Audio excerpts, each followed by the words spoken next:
Hello, Stuart. I just saw you 2 weeks ago. Yeah, I know. I'm getting around at the moment. I'll just point out also, we don't make everyone spell out our company name. It's just IPSEM.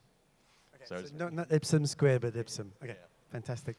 So introduce IPSEM squared or IPSEM as a start. Okay, so I think we're going to be the outlier here today in that our company, where our innovations have occurred, aren't really in technology. We look at processes and how you can do them better, particularly being engaged in sports events. We do two different areas. We work with brands and companies involved in sport to make them more commercially successful. And also we work on the other side around operations of sports events. So there are three different examples that I can give offhand. One is we have been running and supplying staff who work at football events hosted by the Asian Football Confederation. Over the last 2 years, we've probably provided staff for 300 matches across Asia, which meant last year I just bought a lot of PCR tests.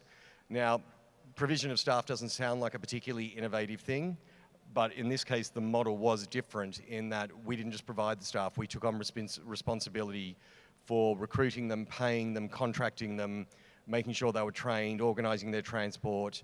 So we became an outsourced service provider to an agency and a federation rather than them just buying a bunch of people who just come in and out and then they have to coordinate. So for our client, what that made easier for them was that they could reduce the demand on their own team. Their own team didn't have to travel as much. They were reducing costs because they were using people locally rather than flying them around all the time. That also often gave them a language advantage and a cultural advantage in terms of understanding how the particular country they were in operated. So we worked everywhere from Turkmenistan to Japan and down to Australia. So that was the first one. The second one was then around, we developed something called an LOC in a box. And really what that is about is when we looked at the market, we see that there are a lot of events that are held, both multi-sport but also individual sports, where the right to host the event is given to a particular city or region. They then sit there and they have to put it all on, but they may not have done something at this scale before. So what they end up doing is they don't have all the skill sets they need. So they might be great on the sport, but not on transport or the security planning or doping control or any of those sorts of things. So we can bring in the discrete skill sets to help them with their operational planning, which allows them to get up to speed more quickly, to then also make better decisions because they've got experienced people guiding them, to save costs because they're making decisions quicker and they're making the right decisions, and also to leave knowledge within the local communities as well. So it's not a choice of we will come to you and do it to you. It is we come in and we transfer that knowledge across also. And we very much look at it as almost like a menu card. So it may be one event may need security, another event may need doping control assistance, another event may need transport, but all those areas we can provide, and the people we have are all sort of world-leading experts who work with us because of our network.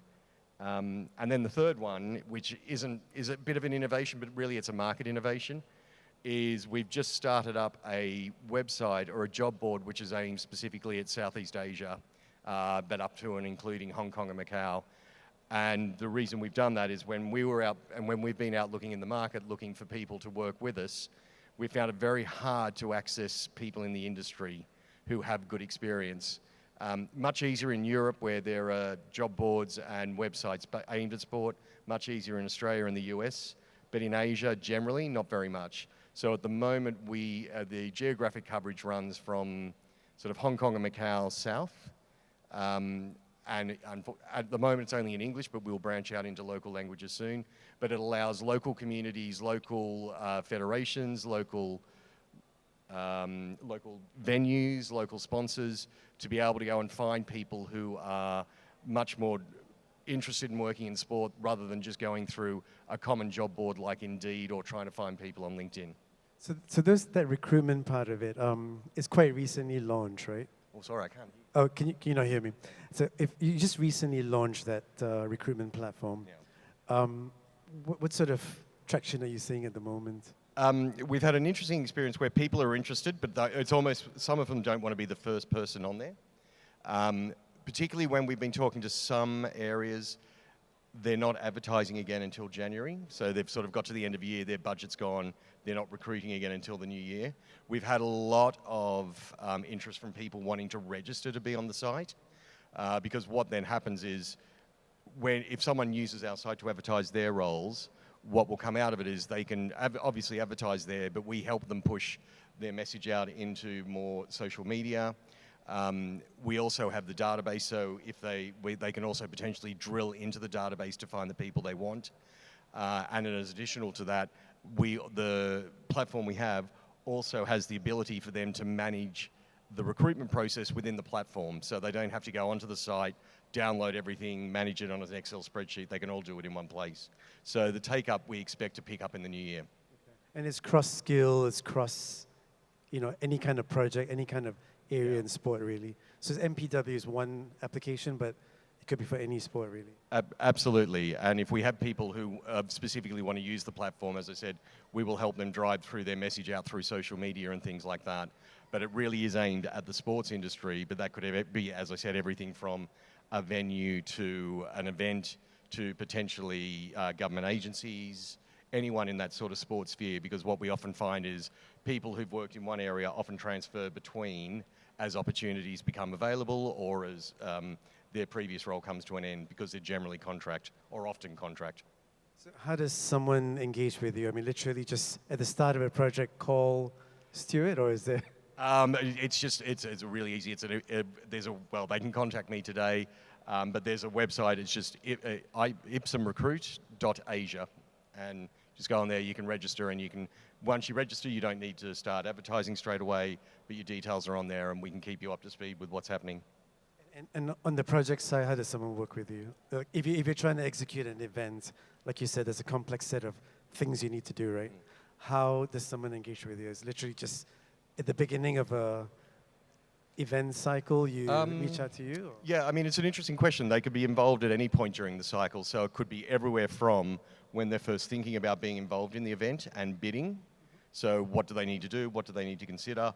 All the way through until the event is actually done, and in some cases, afterwards, if they have to do post-event analysis or close down and management of sort of shutdown of events. And the people we deal with and have been speaking to have varied as well. So in some cases, it's a federation who has a number of events that they would like to provide more consistency in, and they want to provide more expertise to the LOCs. We're talking to LOCs as well, who are sitting there going, look, we just have a gap. And in some cases, governments as well, where they're looking at bidding, but they want to have the right structure and have the right information before they make those decisions. I'm trying to figure out what else you want to share about IPSEM. Because I think you're global as well. I mean, it's not you're global, aren't you? It's not just the Asia. Yeah. So we run an associate model. So the people who have the very specific functional expertise, they live globally. For example, our ticketing expert is in Canada. What she doesn't know about ticketing isn't worth knowing, but she has the ability to move around and also provide expertise at a global level, but also locally, because she's worked on local events as well. But in terms of the provision of staff, so for example, what we've done with football in Asia, so we have a very wide network in Asia, and we have partnerships in Australia, South America, North America a bit, Europe not so much because it tends to be more of a developed market, although we have had people approach us saying, can you do stuff for us? So I'd say our coverage is pretty good, except for Africa. Oh, superb. Yeah. Does anyone have any questions for Stuart? Doesn't look like it. I've said enough, apparently. I think so. Thanks, Stuart. Yeah. Tell us about the genesis of the name Naenu. Yeah, thank you. Thank you for having me. So Naenu is a identity company. So you may ask, like, why is an identity company here? Well, because when we run a race, it's an achievement, and achievements are a manifestation of who we are. So what we're doing is basically taking our achievements and aggregating them and putting them into blockchain. Reason for blockchain again and NFTs is because it is one place that's publicly available for anybody to be able to pull your data from. It is not owned by any one company or any silo. So we're looking at it from the concept of the achievement is uniquely individual. It's not based on the company or the organization or the education or any other vertical that you may be getting the achievement from. So how would you look at it as of an achievement if you looked at it from the perspective of the user themselves? So I'm a runner too. There's a lot of data pieces that come together to make my achievement truly valuable to me. It's not just finishing the race, it's the other parts of the memory that are available to me. Like, who did I run with? What was the temperature like that day and did something unique happen? Was there a video? What's my data on Strava saying? Can I pull that in? What's the route map? All of these pieces, what we've done is really just put together in this visual 3D cube, which is actually becoming the NFT. And this is my co-founder. He just ran this race at Turkey Trot in Gig Harbor in Seattle area. So what we're doing now here is creating a digital medal for the achiever so they can actually carry that with them anywhere they go. I've never seen anybody walk around with their physical medals before, but now this is the ability for people to actually do that and show off what they have. I mean, it's beyond the medal, which is cool, right? Because, I mean, I don't think I'll ever wear any of the medals I've got. It just doesn't make any sense, but Yeah. this I might keep. What stage are you at in terms of building where you are as Naenu? I'm sorry, say that again. What stage are you at in terms of building Naenu and being able to actually deploy some of this stuff? Yeah, I couldn't hear you because of the echo, but yeah, so right now our goal is just to get this in a couple of different verticals. Achievements are a human concept. They're not necessarily only in races, they're also in education, so we're working on education and also in sports vertical. We want to be able to make sure that a race can issue it, so we look at it from the perspective of an issuer and an achiever. So our platform allows people to be able to issue the achievement, and when you're doing that, you're actually giving the authority and the stamp of approval that this person actually finished that race, and then once that's done and we've put that in the blockchain, it's forever their own data. So, this is how we're essentially going to start building out the ability for people to own their achievements as they go on different races or college degrees or whatever else they may have. Okay. If I was a race organizer and I wanted to do this, how would I work with you? Yeah, it's fairly simple. So ours is a simple platform. All you have to do is just sign up with us, and then you give us the data as soon as the race is finished. We take the email address and then the achievement results and put it through. Your particular logo can be in the hero face like it's showing right here. And then the rest of the information on there is actually coming from the user themselves. What we're doing here is when you actually issue the achievement, the user has the ability to actually change any of these faces. Like Justin did here, he added his own photos. So you can add a photo, you can add a video, you can pull data from Strava, we're integrated with Strava there. You can write a quick journal too. So this is really giving the user the full authority to decorate it as much as they can, and only then will they mint it. So that's a way we're actually saying, if you think about it from the user's perspective, we're giving you all the ability to not just decorate it in the future, also share it the way you want to share it. And when you're sharing it on different platforms, you're actually promoting a positive story about the brand that also issued that achievement to you. It's not race specific, is it? So if I ran this, I can download this app as a consumer. Is that correct? Yeah, so that's the nice thing about this. Even if an issuer doesn't issue it, like today or tomorrow during the Bangkok race, you can actually run the race, take your own photos, pull the data from Strava. You can build this on your own. The nice thing about an issuer as a race issuing that achievement is that now your brand is associated with that positive message that that person is going to be selling and sharing with their friends and with their family and everybody else. So that's, and once it's on the blockchain, it's a permanent bind between the issuer and the user for that race. Where do I download it? I mean, is it naenu.com or where do I download it? I'm sorry. Where do I download the app? So just go to Apple. If you have a iOS device today, you can just go and look up Naenu, and you should be able to download it. We are coming out with an Android version also pretty soon, so it should be ready soon. So everyone who runs a marathon on Sunday should have this on your phone, really, as an iOS user.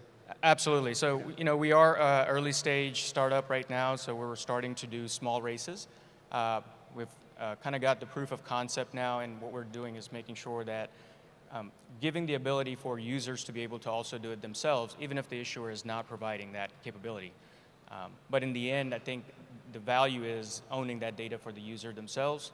It's on the blockchain, and then they can actually see that, as you can see at the bottom there, the key.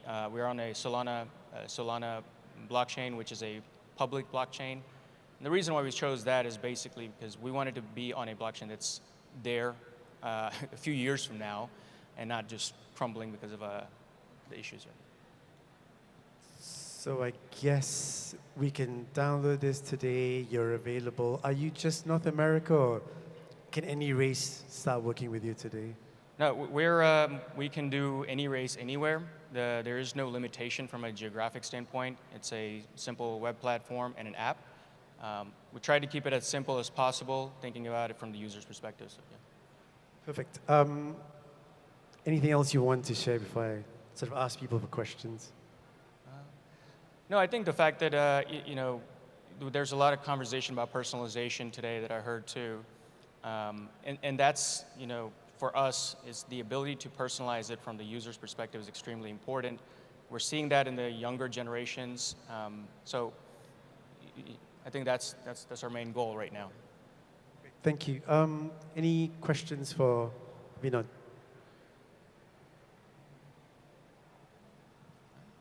I'm going to let you go. Thank you.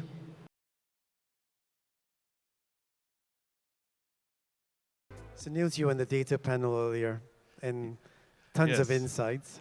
Happy to be here again. Fantastic. We kick off with a small video, so Sure. If there is sound, I don't have to sing, but...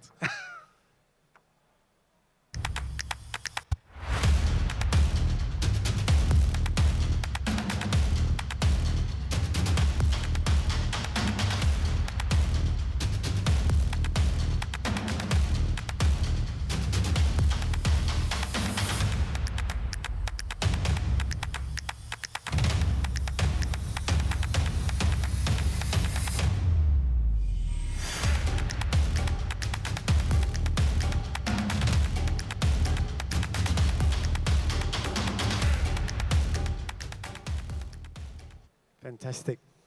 Tell us a little bit about the company. My name is Niels Schut. I'm the CEO and founder of Sportunity, and we developed this nice platform, Tracks. Tracks is a live tracking event app for the world of mass participation, what we do. And we are located in the Netherlands, in Apeldoorn, not known here, but in the middle of the Netherlands. And I'm the proud owner of this company. How long have you been running this company? And when was the first product release of you as well? Now, we're running this company since 2016. We started helping sport federations to connect people who love sports by developing apps and platforms so that they can create communities, what our name says, Sportunity. And after this, we helped also municipalities. And later on, we started, okay, we can do this also in the event world. We can give better connection, create communities around your event. And that was where we started the Tracks platform.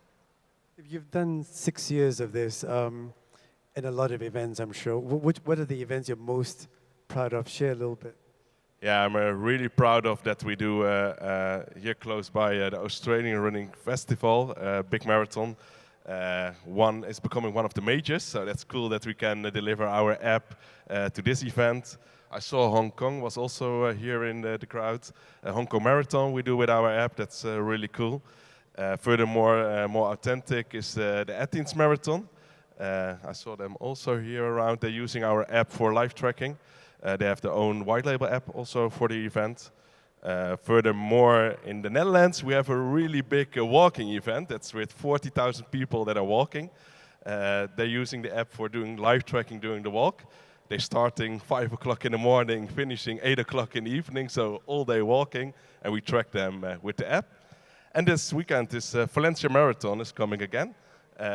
So we did it last year with our live tracking app, and we will deliver it also this Sunday again. So I will leave Friday evening, travel from here to Valencia to be there. And that's a really cool event, also marketing-wise, it looks perfect. And I brought with also a video from Valencia Marathon so that you can see how this was last year.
Yes, a cool event this weekend again. So when you want to try the app, you can download the Valencia Marathon app. They have their own white label app.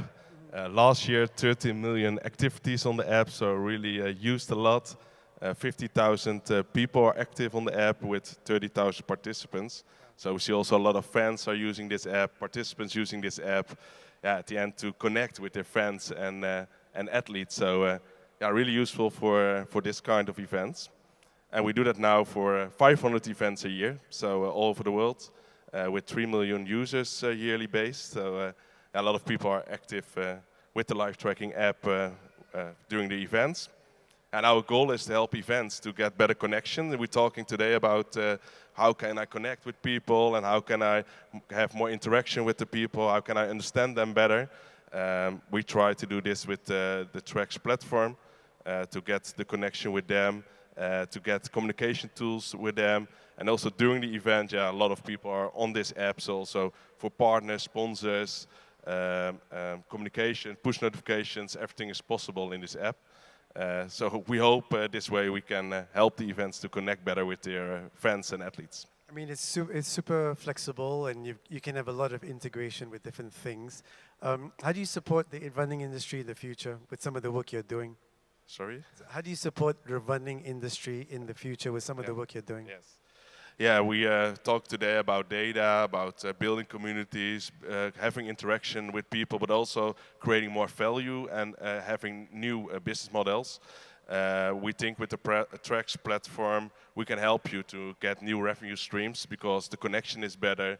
You have new options to communicate with athletes and fans, and also not only your athletes, but because as you saw in Valencia Marathon, 40,000 people downloading the app, 30 million people are active, of 30 million activities on this app. So a lot of touch points to get with interaction with them. And at the end, we can also have new revenue streams with this app, so delivering new data to the users, giving more interaction with the athletes and fans, so that you get more money out of this. And so we hope, we can support the events with reaching also the athletes, but also getting more money out of it. So you can do sponsorships using some of the data you've got as well. Is that sort of a possibility at all? Yes, we have multiple options for this. Of course, we're working with a lot of timing data. So with the timing data, we can also do activations when people are running somewhere and say directly, okay, he's on this place, and show a movie from a partner and say, hey, these fans are cheering for you now, wave and go on to the finish. Now we did it with Nationale Nederlanden, a big company in the Netherlands, with Essex and iRewind together. We did a partnership in the Netherlands for Dam to Dam run, where people had the live personalized video Now we delivered the live tracking data to this so that people get also really interactive videos, and not only that they see themselves, but also with data and statistics. So that's yeah, really interesting for them to interact with partners. So how do people work with you? I mean, did they just contact you and try and white label, or can you just go direct? Now, events have multiple options. They can be a partner of the Trax platform and just have their event in the Trax platform. Now, it reached already 3 million people yearly, so that is also an opportunity to present your event. But like I called about examples that I'm proud of, like Sydney, like Hong Kong Marathon. Yeah, they have their own white label app. So just download the Hong Kong Marathon app with all their identity, logo, styling, etc. in it, and also the own sponsors in it. So events have two options: or be part of the Trax platform, or be part of your own white label app, get your own white label app, and have it in the App Store. Okay, so any questions for Niels? I think it's quite comprehensive. I actually love it a lot. Any questions? Any last words, Neil? Oh, perfect.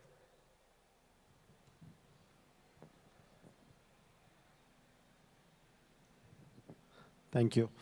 Do you guys support virtual marathon, virtual running as well? It sounds really bad to hear. This is, do you support virtual events? Virtual marathons or virtual events, yeah. Yes, we have multiple options to do the live tracking. We can do it with timing mats, so when people passing it, or with GPS tracking, like the walking 4 days that I was talking about. They all use their phone, just have the phone in the pocket and walk with that. But it's also possible for virtual events to just have GPS tracking when people are running around where they want on their own places, own locations. So this way you can have virtual events. And in future, of course, you can also make your total amount of athletes higher to say, okay, I have a physical event where people run on a physical location, and at the same moment, people are running all over the world the same course, but in their own city. So this kind of hybrid options are also possible. Yes?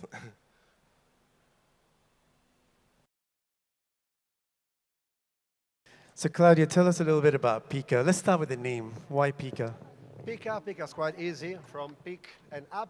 So basically the founders wanted to get a marketplace, a place where all the images of somebody could be stored together, easily accessed, and always available in their pocket. And how long have you been running Pica? Or how long has it been? Myself, I joined Pica 2 years ago, like 3 days ago. It was a 2-year anniversary. But the company started in 2017, initially developing the technology. And 2019 was when eventually we got more investors, more backup, and when we started growing internationally. And then, of course, 2020 hit. So we just postponed that for a couple of years. But now, here we are. So talk a little bit about the innovations you're bringing to the photography world. Yeah, so basically it's a different flow. Up until today, yesterday, people had to go every time on a web page searching for a bib number, searching for a selfie, taking a selfie multiple times, which becomes boring in a way. As Pierre was saying before about trying your own registration system yourself, try to see the photos of your event yourself, search for a runner and see how it is to do it. Pica actually makes the photo come to the participants, and after the first time they take a selfie, or the first time they log into their own accounts, those photos are there forever available, and basically they create an history of all the events that the participant has been part of. How can events organizers leverage all the user sort of interaction in Pica? Well, people from the app get the photo. They get the possibility to, of course, customize and personalize their image. So the race director can send us some logo, their sponsor logo. They can decide to put some stickers similar as Garmin or as Strava. So then people can customize their own photos, trim the photo if they like it more zoomed in, share it on the social media, track all these kind of sharing activities. so that their marketing teams can always get KPIs on the platform used by the participants. What is the business model for Pica in working with event organizers? Super flexible. So basically, we work with the event organizer, we work with photo agencies or timers, and it depends on what the partner wants to do. So if the partner wants to sell the photos are on sale, and then we take a revenue share. If the event organizer wants actually to give the photos for free, we provide the platform. We are not the photographer, we are the platform. And so the event organizer can use his own photographers. They simply upload the photos on Pica, and the system automatically does the detection and provides the personal gallery to each individual. Are you just European-based, or are you global at the moment? Globally, sorry, I missed one point on the business model. One idea is also, sorry, the previous slide. We work also with football stadiums, for example. So in that case, we have a license where the team, it could be, now it's football, it could be basket, it could be anything. We basically deliver the photos to all the spectators on the stand through facial recognition. And that's simple as somebody take a selfie once only, and then he gets all the images of the events, of the game, on the halfway and also after the match is over. And so weekend after weekend, if somebody is like a ticket holder of the stadium, he will get all the different galleries together and relieve his emotion with his kids, his parents, his family, his friends, and so on. I was going to ask, I mean, are you just Europe-based, or how do you do business around the world? Like, what geographies are you working on? Yeah, so we are mostly in Europe at the moment. We have a couple of partners here in Asia as well, in the Philippines and in Malaysia. And of course, we are expanding. The expansion plan was a bit like interrupted by, we know what happened, but now we are expanding abroad. We have also events in New Zealand. And yeah, that's why I'm here, to get some more partners. Great to see other platforms that also are open to cooperate. So I'm really happy to be here and to see the business expanding also in Asia and in the US. So if I'm a consumer, when are my photos available on Pica? So the photos start to be available even while the event is still happening, is still going, because we don't need to wait the whole photos to be uploaded before the system does the detection and the delivery. But as soon as the first batch of photo is up, automatically those photos are immediately directed to each person. So then even family, like a big, imagine like a long triathlon or like a long marathon, people can see the photos while the participant, the athlete, is still running, for example. And yeah, so then basically the speed is like 9,400 images every second. And yeah, so then we can make the math. That's amazing. How do you deal with privacy and privacy laws and all that stuff? We are very lucky because Pica started in the plans 2017, so when GDPR was becoming like a necessity. And basically, with Pica, it's impossible for anyone to be a stalker, let's say, to find, search the photos of somebody else. I cannot see your bib number and type your name, see your photos, sorry, or I cannot type your name to see your photos. And the fact that, if you can go on the other side, sorry. The fact that sorry? The last video, yeah, the last, well, doesn't matter. Anyway, with the facial recognition, basically, it becomes impossible for anyone else than yourself to be able to find the photos. So it is privacy proof. We have a patent actually also. We have a patent on how the facial recognition happens. So it is a photo, basically. The system recognizes that actually is a live photo. There's like a 3-second gap in between. If you want also to check the next video, sorry. From that, you see an example of an event with Emily Ratetowski, where basically she's the only one who will see her photos, and nobody else can. I'm sure that she doesn't mind if her photos are visible to the public. But then you can see that with a selfie, she can find all her images. She can select those that she prefers, create her special gallery within her gallery. But basically, yeah, there is no way to use the old school bib number to search for the photos. Some examples of people you work with, customers-wise? Example, yeah. For example, in Venice Marathon, we work with Marathon Photos, where they take the photo and then they upload on Pica. Milan Marathon, we have the ex-director of Milan Marathon, Andrea. We did the L'Etape du Tour in Malaysia, go-kart triathlons in the Philippines. We did the Göteborgsvarvet, Women's Mini Marathon in Ireland, Bilbao Night Run. I mean, there are a few many. It's just like too long to list them all. Anything else you want to share? Yeah, I mean, we are open to cooperate. We are open to build something together with everybody. Yesterday at the networking event, having drinks, I was thinking about the analogy of different organizations, different groups, being like a transformer, if you know the Transformers. So each one has some really strong background, really strong technology. And if we get them all together, it becomes a super incredible platform where everybody can provide value for themselves, for the whole industry, and for the runners, of course. And then we bring the level of the industry from something cool that is nice to being more like professional, to get something of a certain level.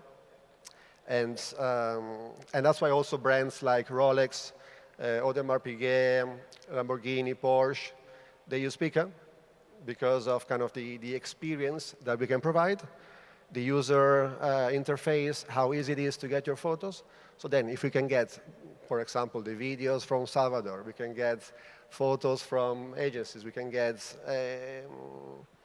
a whole suite of technology together, then it becomes a fantastic experience from start to finish, 360 degrees. So it's music to my ears because I still maintain that if we got all the 8 innovation spotlight people to work together, we can build one platform for MPW, no? Exactly. So that is definitely absolutely. a possibility. Yeah. Thank you. Thank you. Any questions for Pica before we let Claudio go? Or even comments?